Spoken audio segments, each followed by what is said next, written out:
Hello, good afternoon, everybody. And all those on the side, please feel free to join us in the seat here. And we are having a very exciting programs that lined up with young startups that contributes to a sustainable future. And do you know that what was 28th July? That was Earth Overshoot Day.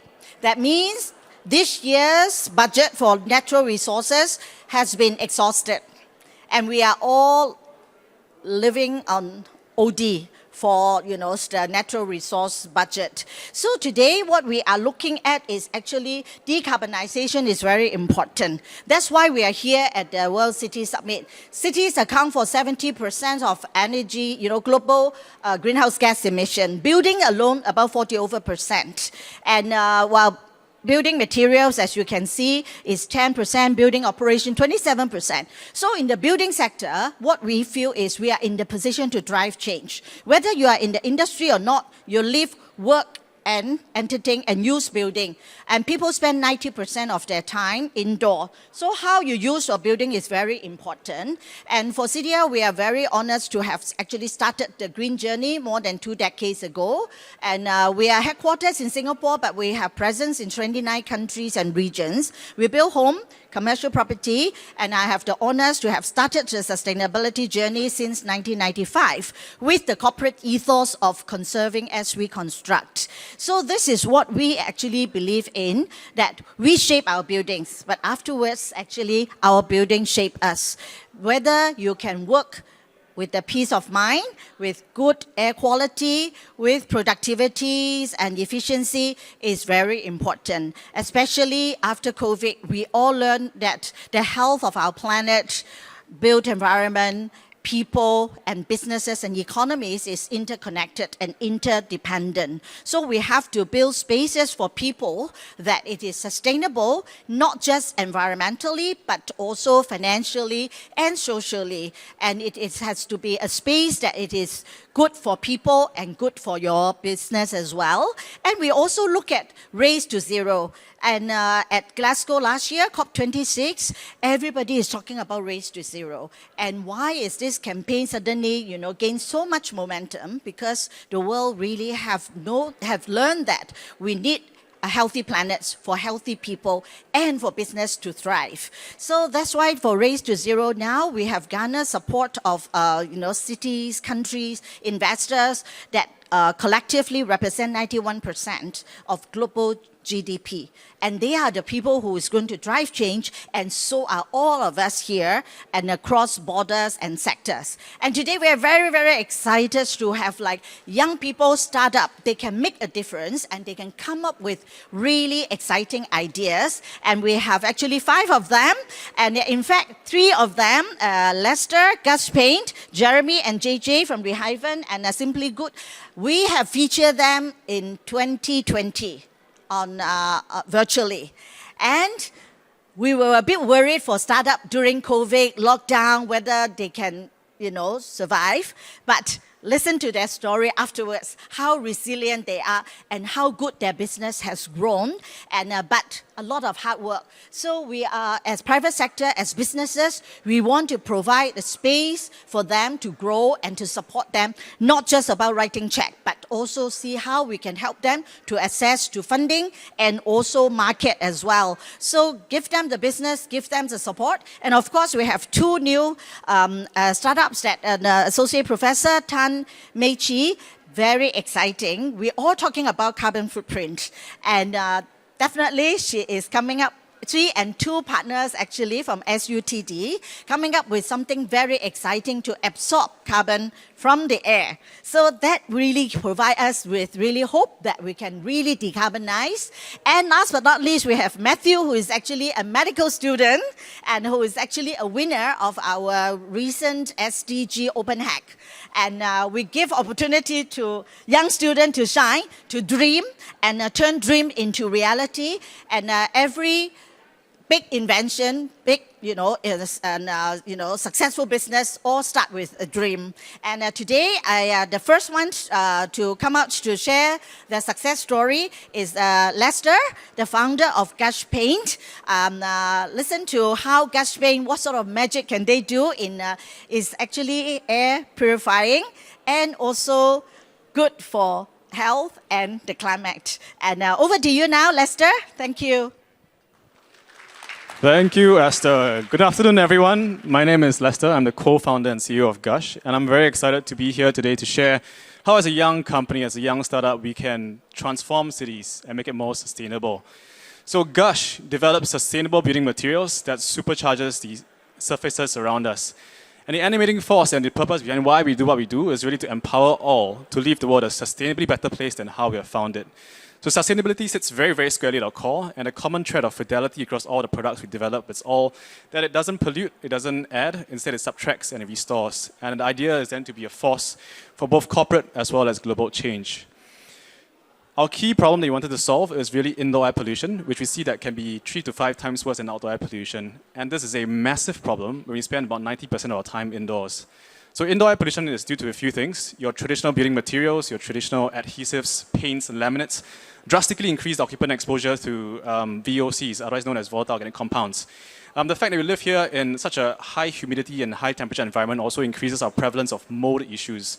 And these are all linked to the sick building syndrome, and is also why we have a high correlation of respiratory issues, especially in the young. So as we moved on further, we also wanted to solve for rising temperatures as well as increasing cooling requirements. With urbanization as well as climate change, we start to see the increase of the urban heat island effect. And as cities start to heat up, the need for cooling energy also rises. So these has impacts on carbon emissions as well as the direct impact onto a bottom line of the building owners' use on cooling. So over here at Gush, we see these problems happening over the last few years and only going to scale up in terms of magnitude over the next few. So we tried to look at this and solve it from an advanced materials point of view, from the root itself, to neutralize indoor air pollution as well as to improve our thermal comfort and energy efficiency. So when conceptualizing where's the best place to serve the biggest impact, we saw that the walls around us have the biggest surface area. So why isn't anyone doing anything about our walls? Why isn't anyone leveraging on this big surface area to deliver impact and to functionalize it? So for that, we took apart something age-old and malleable mixture like paint, and we analyzed its formulations, took out the parts that are pollutive, and replaced it with things that are functional. So in the end, what we did was we developed a paint that not only does not emit any toxic emissions, but it also breaks down the pollutants indoors, such that it can purify the air. It's also anti-molding, it's antibacterial. It is able to regulate humidity, it's VOC-free, and it's completely odorless. So in terms of the odorless bit, we have worked with many hospitals and hotels. Literally, as you're putting the hospitals, the doctors are behind us operating. And for hotels as well, typically after you paint a place, you have to open the windows and doors for 1 to 2 weeks to let the air purge out. But with ours, because there's no odors, there's no toxins, there's no smells, immediately once it's dry, you can move in your tenants straight after. So this is the first product that we have, now with a paint that can also purify the air. And we have completed actually more than 8,000 projects with involvement in sustainable developments like Nouvelle 18, W Residences, as well as the upcoming House on Handy, all thanks to CDL. So beyond this painted surface, which is the largest one, the other key surface that we see around us, as you can see on my right-hand side, is also the windows around us. So with windows in a Singapore setting, a lot of heat comes in with your visible light, your ultraviolet, as well as your infrared.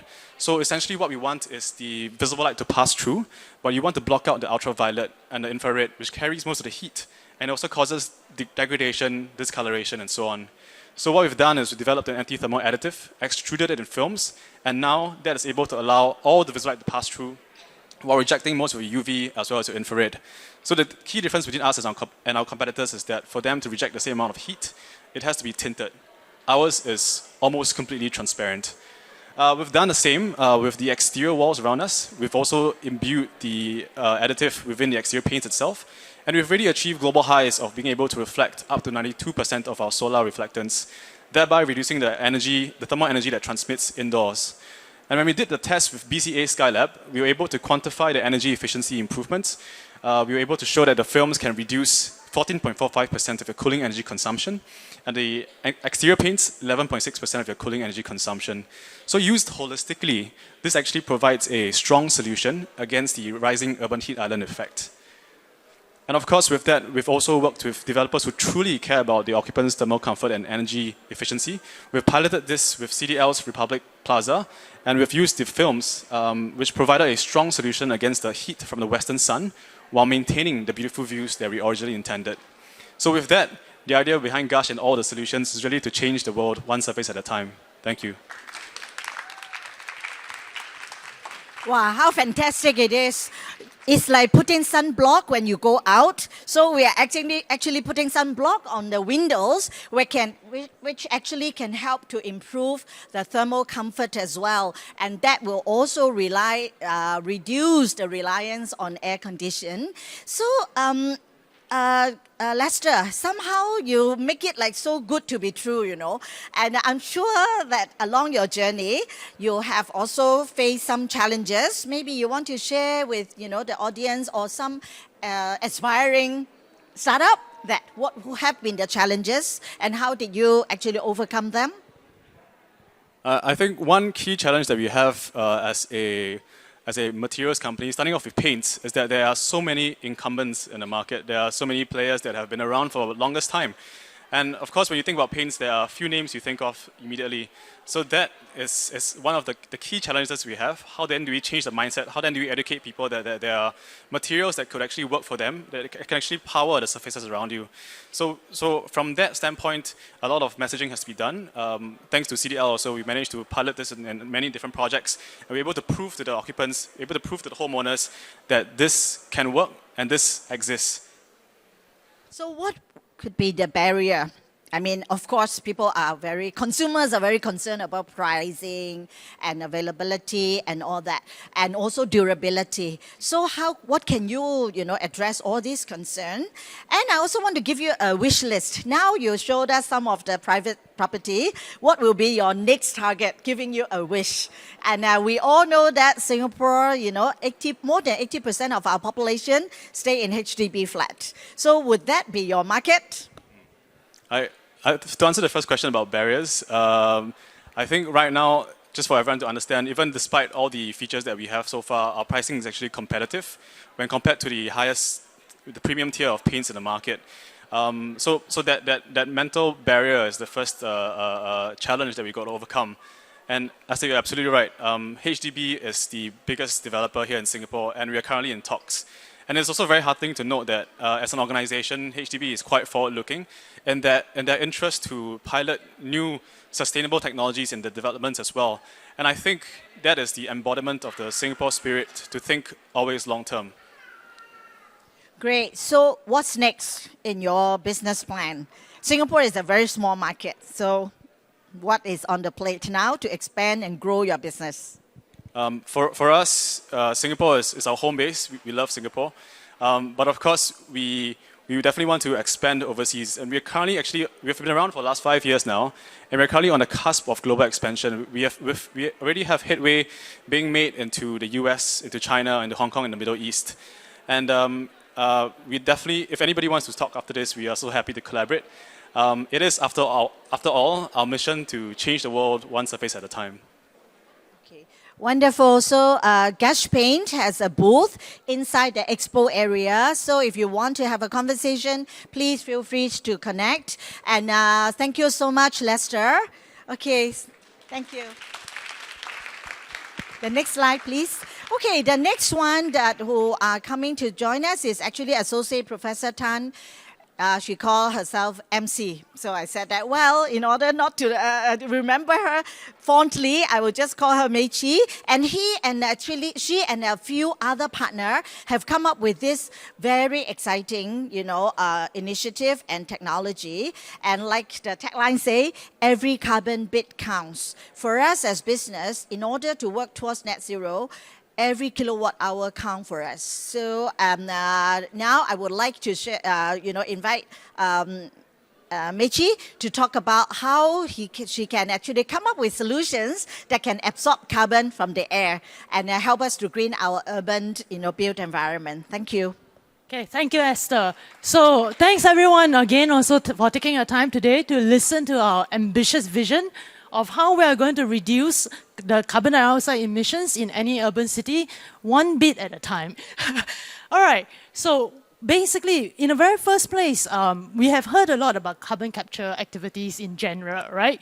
But our technology is focused at basically developing a solution for the urban cities, right? Because about a good 70% of the world population are located in urban cities, and they themselves contribute to a good 70% of the CO2 emissions.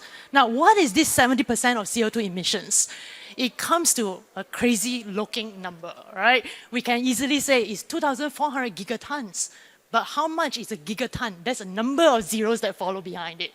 Of these 2,400 gigatons, about 1,450 is absorbed, all right, continuously by the oceans, by the forests. The rest of it, where did it go? Out there in the air, all right, where there's very little that we are actually actively pursuing to actually do anything about it. So at SUTD, together with my friends, all right, what happens is we looked at the various technologies that has been available. One of them caught our eye, known as direct air capture, which is to actively remove the carbon dioxide from ambient environment. All right. The barriers towards adapting this technology, generally speaking, has been the cost and the energy intensity. Right. And more importantly, if I'm going to look at this technology in terms of what our competitors are trying to do, it is extremely land intensive, not suitable for an urban city state at all. Right? So you can see from the scale, that the person is just this tiny little fella right at the corner of the basically slide, and it is basically roughly the size of half of your Orchard Road, capturing about 370 tons of CO2 per day. Right? So that is the amount of land needed just to remove 370 tons from your gigatons. Right? So then the question becomes, how am I going to take this technology, modify it, and make it work in urban cities? Now, the reason why this requires so much land, it needs a lot of fence. Where are the fence in any urban cities and states? In every building here. So then what we looked at is, can we adapt this technology, all right, to be integrated within any urban infrastructure? To do that, first and foremost, we need to work on the material itself, what we call the carbon capture composite material, also the C3 film. Right, so that it is benign, all right, it's something you can hold, you can visit our booth to actually, take a look at it, all right. So it serves like a carbon sponge, what I like to say, a CO2 sponge. It grabs it from the air, it stores it in the material, and then when I need it, all right, for other utilization and purposes, I will release it using low-grade waste heat, right. Now, but to use this material as it is, all right, we still need to go back to the drawing board and develop a device, what we call a smart decarbonizer system. Right? In this way, now I can use the material and tailor the carbon removal performance according to the building operations at no cost to the building. Right? This is something that we are currently testing out. The first few trials at the Skylab has been very positive. Right? We just took our system, implemented it there, highly modular. It went in a suitcase. All right, and we tested it in a simulated environment, and we managed to demonstrate that the CO2 levels dropped by about 100 ppm within the room. Okay, right now, thanks to our partners here at CDL, we were able to test it. I just realized Republic Plaza is right over there, across the Singapore River. All right, in one of their corporate offices, and literally every day we are gathering new data, learning more about how this can be done, and tailoring the carbon dioxide removal process according to the building operations. So this is something that we are very excited to share with anyone here. All right, we'll be happy to speak with you at any time. Thank you. Wow, just now we have the sunblock, and now we have the carbon sponge. Yes. So we all know that Singapore has actually pledged for net zero, right? In February, DPM Lawrence Wong has announced that. So how are we going to achieve net zero? Singapore is next to the equator. We are warming up twice as fast as other part of the world, unfortunately. So we have high carbon footprint, we are, and how can we really absorb all these carbon, and it's very important. And at what stage are you now, the MT? Is it proof of concept or is it the lab test? I think we have moved slightly further than lab tests. We are at the proof of value stage, all right? We have managed to scale up the fabrication of the material, and we have a scale up, basically, smart decarbonizer system in the works, right? What we hope to do is by the end of this year, have something concrete and basically, with products to go out, to the market and implement it. Yes. That's why I've been telling her that don't sleep. Your whole team need to work faster so that we can really achieve what we want to do, because we are all living in this climate emergency. So it's so emergent that so urgent that you cannot sleep. Okay. So what is the next step? And because right now, apart from lab, you have actually are piloting at our Republic Plaza, and do you need to expand the pilot in order to get to the next step? So right now we are trying to find the optimal working condition for the smart decarbonizer system, all right, the things that make it smart, all right, to achieve the goal of reducing the CO2 that is being emitted from the building by about 50%. Now that is a really ambitious goal, because take for example, within this convention center, right, based on a conservative estimate, based on a human occupancy, we're talking about anything between 1,000 to 3,000 tons of CO2 being emitted per year. So 50% of that is almost 3 times of that Orchard Road size, basically carbon capture plant. All right, with a fraction of the cost, at least in terms of capital investment, right? So we are aiming to do that, to reduce your energy, to reduce your basically capital cost. So actively working on that. Yeah.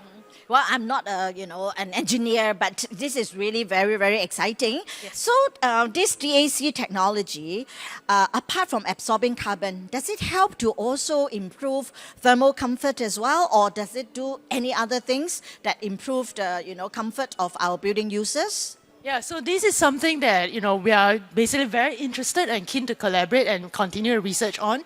CO2, why it becomes part of the climate emergency issue is that it is a heat trapping gas, right? So by reducing the amount of CO2 within the building, what we are hoping to do is also at the same time improve thermal comfort, all right, reduce the amount of cooling energies required to cool down the place. As a matter of fact, I think as I was transitioning from a place with a lower human occupancy to in here, sometimes you can actually feel that temperature difference already. Yeah, so that is something that we are very keen to look into at the same time. Wonderful, thank you so much. And the booth is over there, and please feel free to go and take a look at the material and talk to all these professors and scientists, okay? So thank you so much, MC. Yes. Okay, from professor now to student. Okay, for innovation, we need continuous dreaming and R&D and all that. And we are very, very happy to have Matthew here. Matthew, you are year 2 or year 3 student? Year 5. Year 5, okay, medical student, year 5. So just now, Meiji talked about the big area of air condition. And now, actually, Matthew has a method that actually is more like a concentrate aircon to cool a smaller space, because in order to cool a big space like that, you need a lot of energy. So Matthew has a dream and has a solution, and hopefully he will turn this dream into reality one day. Over to you, Matthew. Thank you very much.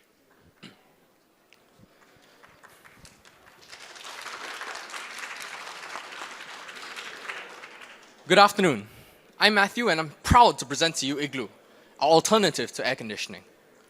Over the next 5 minutes, I'll be introducing the problem statement we've identified, the solution which we've created, and how we hope to scale this project to something more than just an idea. The reason this idea started is because I had the pleasure of attending the SDG Open Hack organized in May of 2022. Over 48 hours, we were expected to come up with an idea, find a problem, as well as propose a solution for this issue. During this period, I'm proud to announce that we won the GGEF's Most Investable Solution, and we are very, very grateful to CDL for sponsoring this event and giving me the opportunity to present my idea here. So what did we come up with? During this period in May was when Singapore was at its near peak in terms of temperature, and I'm sure it's no surprise to all of us that Singapore is hot. We are geographically predisposed to extremely hot climates, and global warming hasn't helped at all. As a result of these heat waves, we all do the same thing, blast the aircon.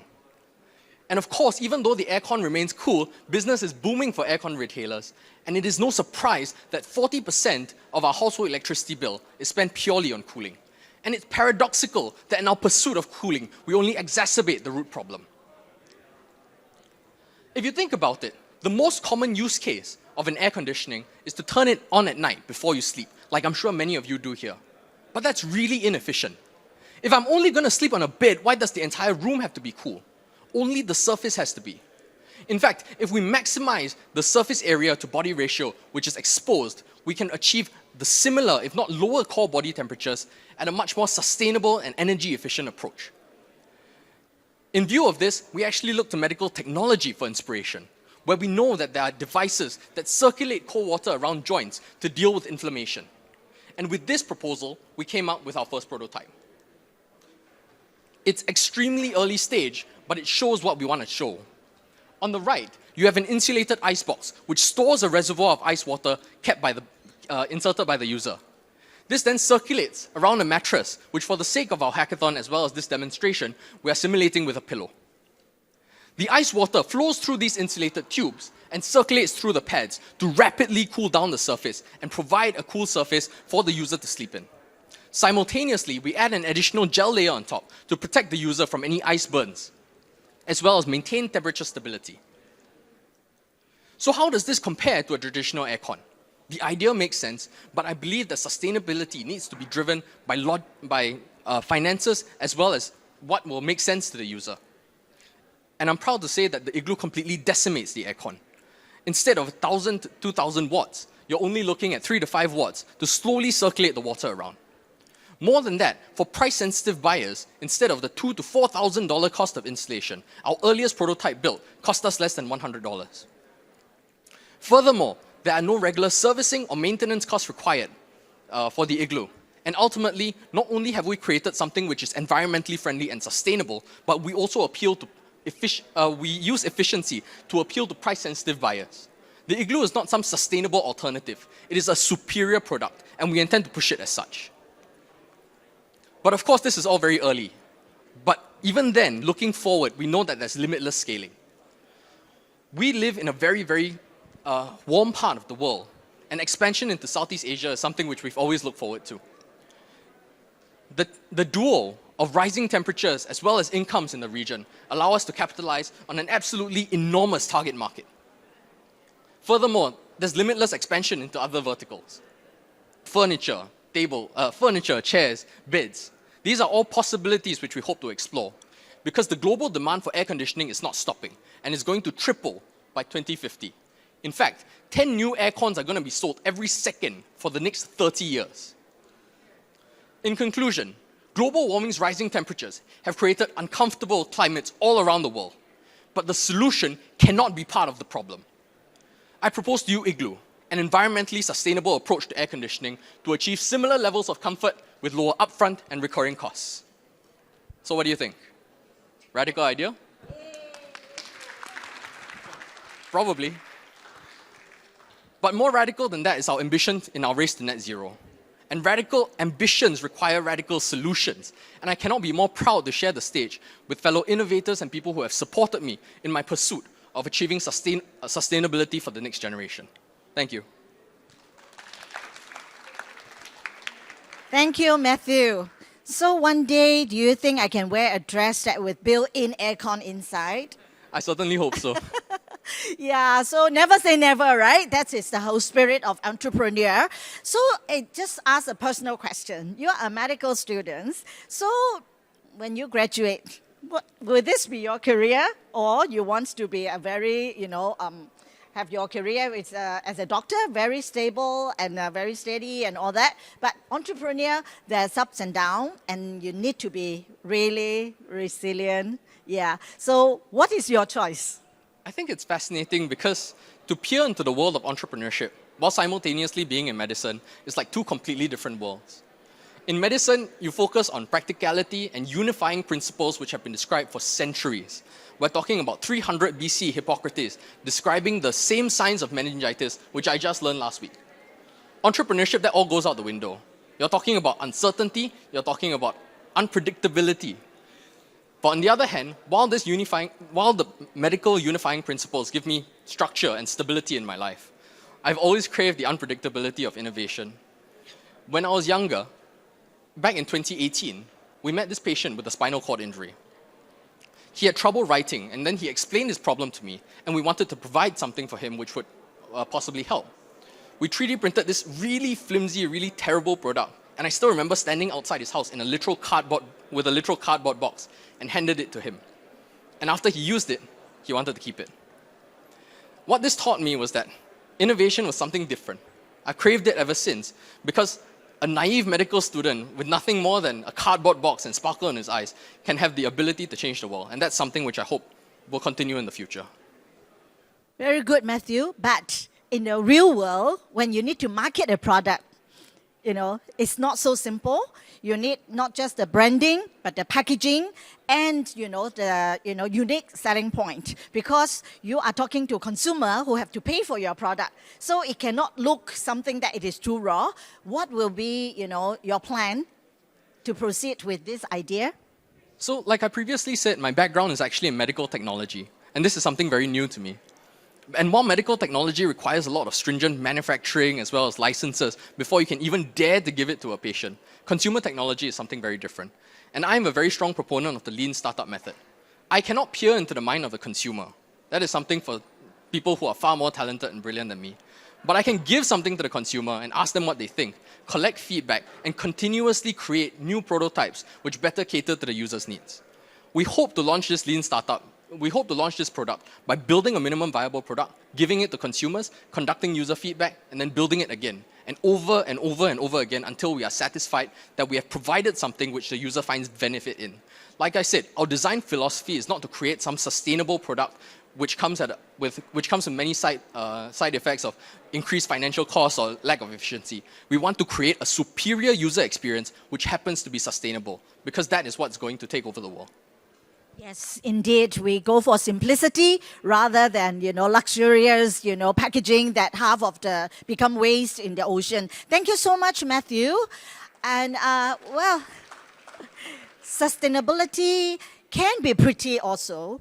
The next startup actually is one of my favorite, she is actually a fashion designer by training. Her name is JJ Chuan, and her business is actually Rehyphen.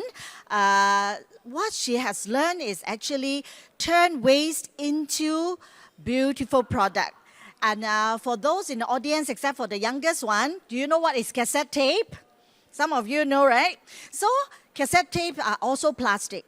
And because now nobody uses cassette anymore, right? Cassette player is no longer, sold in the market. So JJ will tell us her story, why she actually graduated from New York as a fashion designer and came back and look at how she can turn plastic waste into so-called music cloth and make it into beautiful handbag, dresses, artwork.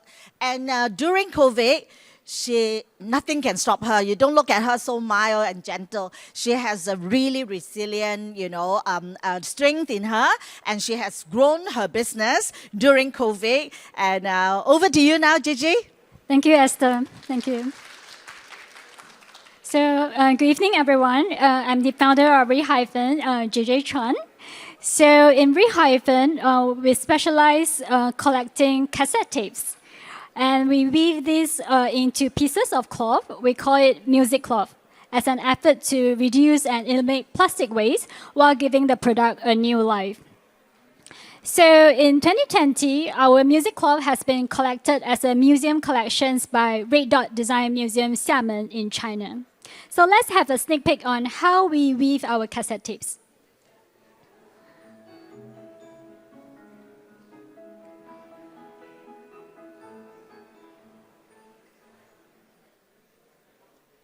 So according to the World Bank, by 2050, global waste will increase by 70%, which is 3.4 billion tons. So let's see what is the cost of music. So this chart is released by MIT Press, show that 56 million kilograms of plastic were used to make physical cassette tapes since it's first introduced to the world in 1963 until 1988. So we have not included CD and vinyl yet. So in Rehyphen, we have been involved throughout this year since we started. And in 2021, last year, we have added a new feature called Scan and Listen features, where every Music Club products will have a QR code where people could scan to our special curated playlist in Spotify. So our bestseller item in our collection is actually our Music Club CD map collections. So we have been created more than 400 different CDs in the past few years and ship it worldwide. So each Music Club CD map poster will receive a QR code like this, so people can scan and listen to our special curated playlist in Spotify. Besides, we also promote young and emerging musicians, where we include their music in our CD playlist, and it can reach out to more people. So you can see a scan and listen icon in all of our Music Club products online right now.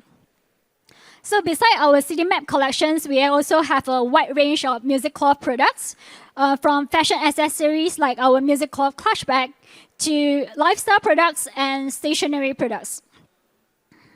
So these are the leftover empty tapes that we finished weaving for our Music Club, but we don't throw away the casing. So we upcycle them again into a meaningful greeting card, where a customer could customize their tweet in cassette tapes. We call it tweet tapes. So when they send this tweet tape to someone they love, they're actually passing the sustainability message at the same time. So let's see how they turn and read the message in a cassette tapes. So our customer profile is a mix. They are tech savvy, they care for the environment, they are creative people, they usually live in more than one city in their lifetime, and most importantly, they love music. And for our distribution channel in Singapore, we launched our Music Club products online in different platforms, such as like Singapore Airline Chris Shops, Etsy, Pinkoi. And we also do wholesale distributions to countries like Germany, Dubai, Taiwan, and Hong Kong. So we do occasionally pop up an exhibitions event in different cities in the past few years. So in 2020, we have been invited by Red Dot Design Museum Xiamen in China for this exhibitions called 2020 Social Design Exhibition Asia, where they curate 100 proposals to the futures from 20 countries to showcase in China. And we also launched our very first virtual booth in Maison and Object Paris, where we launched our products in their platform and also meet up to international buyers. And we were also handpicked by Kevin McCloud, the famous British host for Grand Design, as his top 7 green hero, we showcased in London, as well as in New York Design Week. So Music Club was selected by American Design Club as one of the modern method of how to build an object. So we conduct workshops and we invite public to our studios. They could pick their favorite cassette tapes from our archive and weave into either a CD map poster or their own self-portraits. And we hosted different age groups, started from 7 to 70 years old. And we do provide Walkman experience during our event sessions. And kids love the Walkman. It's like a brand new toys for them. So we also invited by a lot of different organizations to share our story with youth, as well as doing project consultations with different companies and organizations to help them to turn their organization's waste into their primary design resources. So if your company do not know what to do with your company waste, you can reach out to us as well. So last but not least, I would like to end my slide with a quote from Otto. Nothing old is ever reborn, but neither does it totally disappear. And that which was one born will reappear in a new form. And thank you. You are invited to follow us on our Instagram and Facebook, Rehyphen, for our latest update. And after this, please go to the booth there. She has all the beautiful handbags and artwork displayed there. And JJ, whenever I actually talk about your product, and the question always come to me is like, are there so many cassette tape in the world? I thought nobody is producing it anymore. So do you have a problem of the supply of cassette tape? Actually, we are running out of our storage. Yeah, so during the COVID period, a lot of people like cleaning up their storage, cleaning up their house. So we have received a lot of supplies right now. Yeah, and United International Pictures, they even donated 500 tapes, the movie tapes to us. And they sent a lorry to my house. So yeah, like oversupply. Yeah. Okay, that is a supply. Yes. What about demand? So far, do you have, to really market very hard to get, support? And of course, as for ladies, we all love, to buy bags and all that. And but we are also very cautious now. And I think the sustainability angle is a really good, positioning. But so far, who are your, clients, and what have been their feedback to your So we Kickstarter in 2016 for our music cloth tote bags. And then we are in Indiegogo in-demand projects right now. So our bestseller is our music cloth CD mat posters, but we have a wide range of products which target on different age group. So our price range has a huge difference. Started from the tweet tape is more targeted on the youth groups to customize products. So a lot of generations from 60s, they love customized products. So we do a lot of customization as well. Wonderful. Apart from supply and demand, of course, the skills of weaving this is not easy, and it's a lot of handmade work, right? So what about the skill set? Do you have skilled workers, enough for them to meet the demand? So we are actually a social enterprise which recognized by race. So we hire, before COVID, we were hire disability people. So to teach them how to weave the cassette tapes. And currently we are hiring senior to teach them how to weave cassette tapes. Yeah. How wonderful an initiative that can reduce waste, plastic waste, and also support social, causes, and providing livelihood to, wheelchair-bound people as well as senior citizens. Wonderful. Thank you, JJ, and continue to do your good work. Yes. Okay, last but not the least, I want to introduce to you another of my favorite social enterprise actually, Jeremy Lee, who's actually Simply Good founder. Before this, actually, his brand name was actually Ugly Good, right? So what happened was actually during COVID, and he and his team put on a thinking cap on how to expand or transform the business model into one that can be future-proof. And I think Jeremy is really born with, the business acumen. When I met him, he was only year 2 or year 3 student with SMU. Year 2 student, and he won the top prize of Create for Good by CDL, and he has been working really, really hard. And today, congratulations, you have been recognized as Forbes Asia 30 Under 30 for Southeast Asia Impact category this year. And congratulations, and tell us your story. So proud of you, and tell us your impressive story and how you can really become the cleanest cleaner in Singapore and maybe in the world one day. Right, thank you, Esther. So thanks everybody for being here today. Today at the City Innovations booth, we've heard about great innovations around, sustainable paint, great build materials, carbon capture technology, cooling technology, and even circular waste from a cassette standpoint. And we're doing a lot of good from a business, build supplies, building point of view.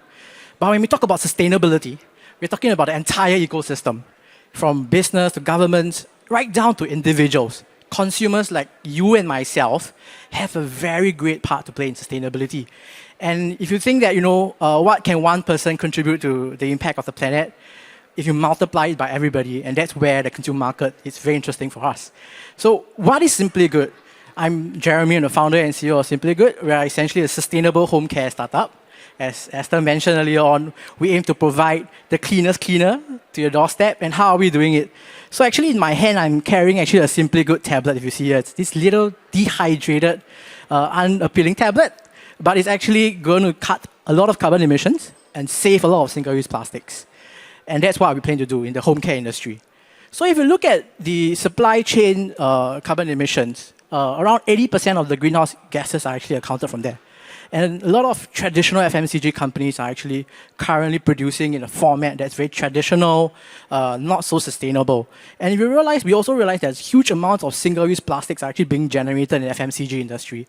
Huge amounts of containers are tossed out, huge amount of packaging used in plastics. And that's what Simply Good aims to address. We're actually in the home care industry, as mentioned. So if, looking at the home care industry, you realize that, it's a cleaning industry. Ironically, it's not very clean for a cleaning industry. So what do I mean by that? If you look at this traditional bottle, probably you see in your supermarkets, you probably have them at home as well. It's actually incredibly wasteful, resource inefficient. What do I mean? If you look at the bottle, it's actually a single-use plastic bottle that you toss out when you're done, right? And you have them under your sinks, you don't want to display them.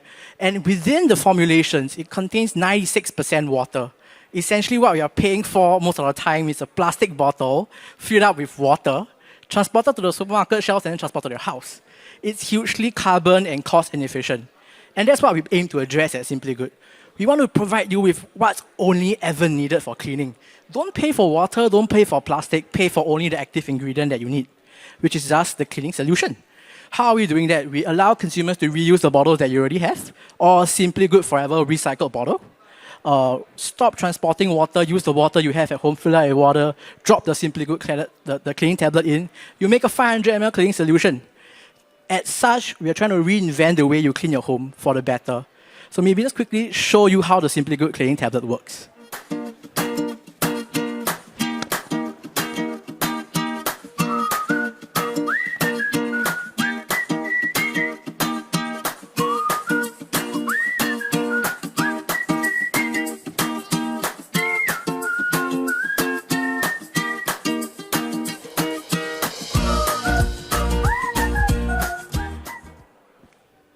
So that's how the Simply Good cleaning tablet works. Essentially, we are the cleaner's cleaner. We help to eliminate single-use plastics. We develop the cleaning solution with a circularity in mind first approach. We encourage consumers to reuse the bottles. It's safe and non-toxic. All the ingredients in are plant-based. So it's safe to use in your homes, your children, your pets, protect your loved ones. There's no EDTA, chlorine added to our formulas. And of course, with post-consumption, when the cleaning solutions are washed down the drains, it's safe for the planet. And last but not least, it's a lot less carbon footprint. Essentially, what you're transporting is 300 times lighter, 200 times smaller than a traditional 500 ml cleaning solution. And over in just across the year we started last year, Simply Good, in 2021 May, amidst COVID, we've actually reduced about 25,000 over cleaning tablets, and we're just doing this online on consumer channels. So we sell on our online website and online platforms like Lazada, Shopee, Redmart, Amazon. And in doing so, we also reduced 759 tons of carbon emissions. And we are nicely aligned to UN SDG Goal 12 of encouraging responsible consumption and production, and US SDG Goal 13 of climate action. So through a product like that, we realized that we were able to encourage the consumer market to partake in a more circular, a more environmental and sustainable approach. And this has really, from a business standpoint, showed us that consumers are willing to make the change today. Gone are the days that people will say that, okay, sustainability solutions are going to be more expensive. Is it going to be harder to use? At Simply Good, we aim to dispel that myth. It's not as expensive as what you purchase on the shelves. It's almost as convenient. We always like to say that you receive your cleaning supplies in an envelope for a whole year's worth of supply. And that's what we aim to achieve at Simply Good. So join us to create a clean home and cleaner planet. Thank you. Wow, how wonderful it is, Jeremy. And I've seen how hard you work, and it has not been an easy journey. And as a startup, and I have some young audience here, what have been your, most, the biggest challenges? And what will you advise some, on startup, potential startup here? Yeah, how do you, venture into sustainable innovation? Right. Thanks, Esther. So I've been doing sustainable businesses for close to about 5 years now. As Esther mentioned, I started my first company, Ugly Good, which we've exited since then, that deal with food waste recycling, and lots of challenges that come along the way. My fellow panelists can tell you the amount of issues a startup will face, ranging from product development, fundraising, to team building. And the problems are just endless, right? Looking through the journey. But as a founder, I realized that what's really important for young startups is to really stay focused. And with what we're trying to achieve first, providing the vision of what Simply Good is or your startup is doing, it's paramount of importance. So always stick to your vision. Second, as practical as it might sound, you always need funding, especially you want to scale and grow so quickly and impact to change the world. So grow with funding, and last but not least, surround yourself with brilliant people. You might work very hard, like what we do, but one person alone is not enough to change the world. So yeah. Well, you're one of our actually first batch of incubatee at our CDL incubator for SDG, and we provide free share space for startup from 1 to 3 years old. And how did you find that experience? That not just about the space, but also any other benefits that you can see from the networking or interaction with other incubatees? Right. Esther, this is something that's very relevant to us. As you mentioned, we incubated at CDL with the Republic Plaza CDL incubators. And what's really important from the experience taking away is working with partners like CDL or other network that provided us opportunity to test bit our solutions. So, in fact, at the end of this year, we are launching some of our cleaning tablets with CDL, the property development companies, and it also allowed us to get connections to retail partners, for example. So in the past year we have players like Muji, Watsons, FairPrice approaching us to carry our products because they see huge potential for this in the consumer market. So I think being in the incubator has allowed us a lot of opportunities like this to connect and test bit our solutions. Yes, wonderful. So you also have access to mentors and also impact investors. So anyone in the audience want to invest, please come, look at all these innovators and, give them a little bit of support. And one day they may become the billionaire unicorn and all that. And hopefully you will continue to do good and, do good for the planet, for people, and also, your business as well. Before I close, is there any burning question from the audience that you can ask any of our 5 innovators? Yes? No? Anyone? Joy, you have a group of young students here. Yeah, thank you for bringing them here from, your class. You want to ask questions? Yeah. Any of them, actually, JJ, Matthew, Dr. Tan, and Lester, and of course, Jeremy. I mean, there's really wonderful stories. I think your backdrop is very meaningful to everyone because it's really for the greater good. And what you do, although it shows it's a small area, but we're sure that you inspire a lot of people. So I'm actually bringing the BCA Academy students here to support all of you. I'm sure that everyone learned about your journey, your story. So one quick question. They're young. What advice do you give to them so that when they graduate, they can be like you? Right. I suppose that question is directed at me then. Yes, please. Anyway, thanks for the support and coming down. Just a little bit about myself. I started my journey as a sustainable entrepreneur as a second-year SMU undergraduate. So I know what it's like to start young. And we often get a lot of feedback when you start young, you're inexperienced, and there's a lot more to prove to yourself. But I would always just remember this word of advice that a mentor told me was, as cliche as it sounds, right? Just do it. You've got nothing to lose. You're young. There's only more to gain from there. But allowing you to pursue your vision and really creating a real impact. That's really very amazing journey. So as Nike's slogan says, just do it. Okay, Lester, do you want to share your thoughts? Okay, I guess also quite young. I just want to say that, as a student, being young and being young with no family commitments, no kids. Well, I think and I hope. it's probably the best time for you to start something, right? If you really have something that you have validated over the course of your work in school, then it's the best time to try it. But a harsh reality I also want to say here is that not everyone can be an entrepreneur. It is extremely grueling work. And most times people start and 90% of startups fail.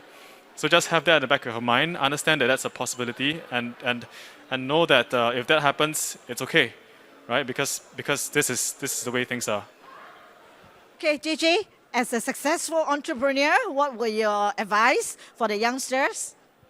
So for my advice to you guys is go out and see the world, and you will be inspired, because the world itself is learning studios for you to learn everything. Yeah, so don't just in the classroom, but go out to the world. Yeah, thank you. Yes, so thank you very much for this, your time. And I know that this is the end of the very busy day, that there is industry night and drinks and refreshment. But don't forget that why we are here.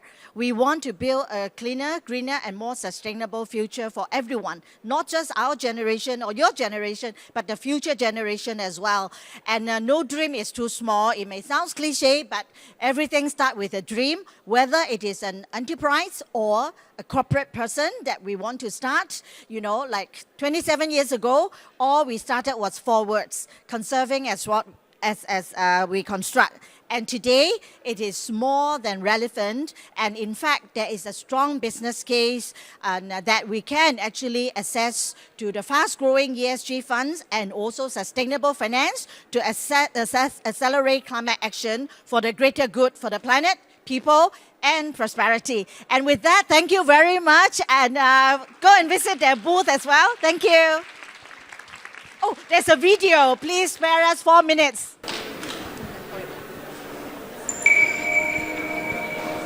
Good job, Esther.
Absolutely.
Nicholas also. Nick and Nico got married last year.